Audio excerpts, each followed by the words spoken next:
Okay, Liverpool, John, they were outstanding, I thought. They really passed the ball.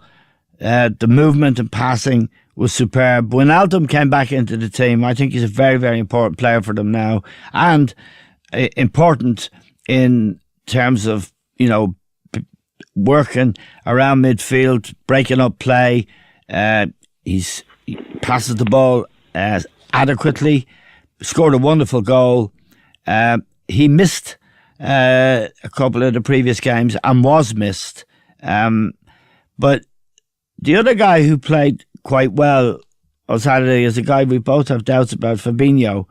But I thought they were very good. Now, they were playing Bournemouth, who've lost 8 games on the trot away from home, which is quite unlike an Eddie Howe team. But still, it was a good performance, and they could have won 6 or 7.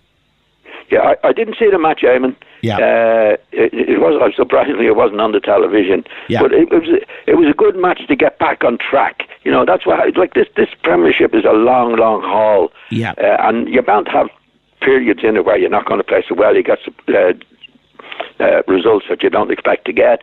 This was the one that you would expect them to win, and they did. And as you say, won it well. That's what they need to do, just to get back on track again. Yeah. And that's it. Do what's needed to be done, on the day. A clean sheet important too, John.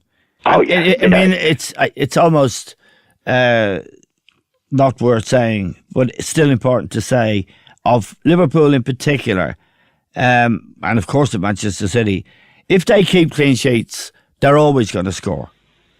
Oh yeah, well, keeping clean sheets, Eamon, is it's a great habit. Great habit, because if you keep clean sheets, and teams that have won it over the years have done that, come back over a long period of time, you don't need many goals to win. No, you could play matches you don't play well, but you don't score and you get a scrappy 1-0 win. Yeah, it's still 3 points, But if you lose goals, then you lose one, you got to get 2 to win, which is obviously it's an obvious statement.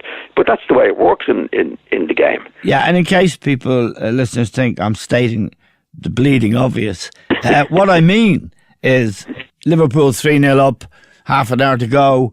You can lose your concentration. You let a team like Bournemouth or anybody, you let them in, they get a goal. Yeah. It's just that bad habit, that lapse of concentration that creeps into your play. Whereas, if you've got a leader, and I'm sure you had it at Leeds, I know you did, we're giving them fuck all. Not even a goal, not even a sniff. You have to have that language. I mean, you have to have that meanness, but that's the way you talk. It's concentration, I mean, and no matter what part of the game it's at, no matter what. If you're winning 6-0, you don't give them anything. Yeah. That's part of the mentality of a winning team. But especially as you say, conceding goals. I mean, if you go back to Liverpool last year and the year before, they were winning 2-0, 3-0, not conceding 1 goal. They were losing 2 and 3 goals. Yeah. Because they weren't doing their stuff at the back. Yeah. But now this season they are. But it takes less to win.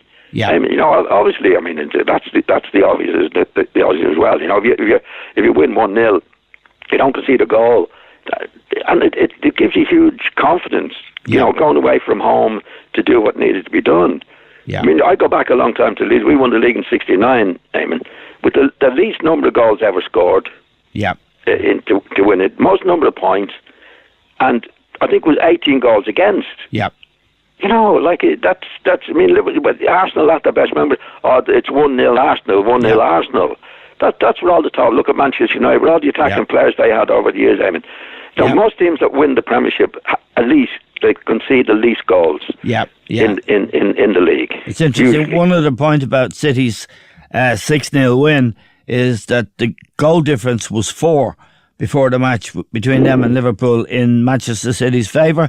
It's now 10, and that's a point when the totting up has to be done at the end of the season.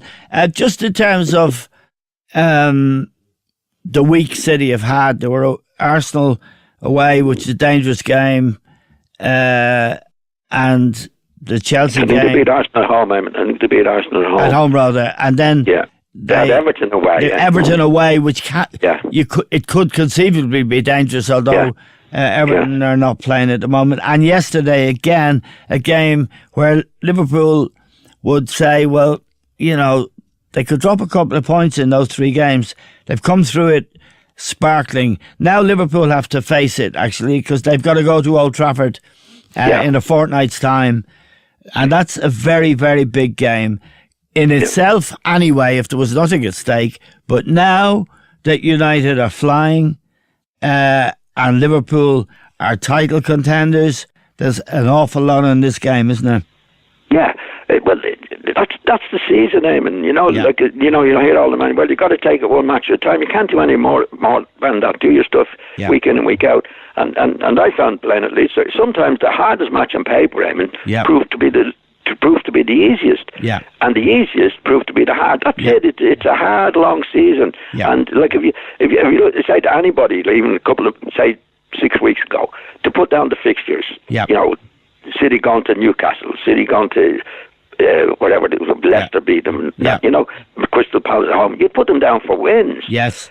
Yeah. And then when City had a bad time, then and it was in the paper, City have cracked up and they've got this coming up, Arsenal coming up and Chelsea coming up, and they go and win all those matches. Yeah. And the same with Liverpool now. Liverpool did well to get back on track there on Saturday, but it's one match at a time. If you look at the fixtures and say, well, a win there, and look back at it after 10 matches, you'd be amazed at the results that come up. Yeah. But the teams that get back, like Liverpool, have got back on track now. City have got back on track again. A way to go again. Yeah. That's what makes the season.